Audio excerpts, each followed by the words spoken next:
தளபதி தான் சொல்ல முடியும். எத்தனை தடையில் வந்தாலும் தாண்டி எங்கள் தலைவர் அவர் சாதிச்சிட்டாரு. அதுக்கேற்ற மாதிரி அவர் நடிப்பும் வேறு லெவலு, அவர் டான்ஸும் வேறு லெவலு. எல்லாருக்கும் ஒரே பதில் தான் சொல்ல முடியும்.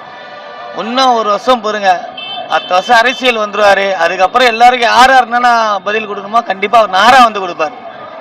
நடிப்பு தான் இது வரைக்கும் நம்ம தளபதியை வந்துட்டு யாருமே இந்த சொல்லுவாங்க அவர் வந்துட்டு பீஸ்ட் படம் ஃப்ளாப் ஆயிடுச்சு, அந்த படம் ஃப்ளாப் ஆயிடுச்சு, இந்த படம் ஃப்ளாப் ஆயிடுச்சுலாம். இந்த வாட்டி வந்து தரமான ரசிகர்களுக்கான சம்பவம். யார் வேணா எவ்வளோ கருத்து வேணாலும் கொடுக்கட்டும்.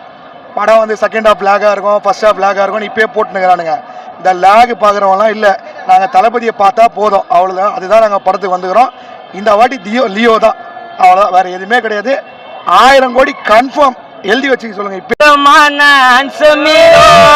தளபதி போல இல்லையானோ நவுந்தே போடா நீயோ வரும் ஒன்னு சொன்னா கூட்டம் சேரும். ஏ டப்புக்கு டிப்புக்கு டோல்லியா நாங்க மெர்சலாம் ஆலியா, ஏ டப்புக்கு டிப்புக்கு டோல்லியா நாங்க மெர்சலாம். ஆக்டிங்ல அந்த போல அச்சிக்கத்தா இல்ல, ஃபைட்ல ஜாக்கி சான்னுடா, ஏ துப்பாக்கில தெரிக்க விட்டு பைரவால பறக்க விட்டு தளபதி ஆக்டிங்ல அந்த மாதிரிடா.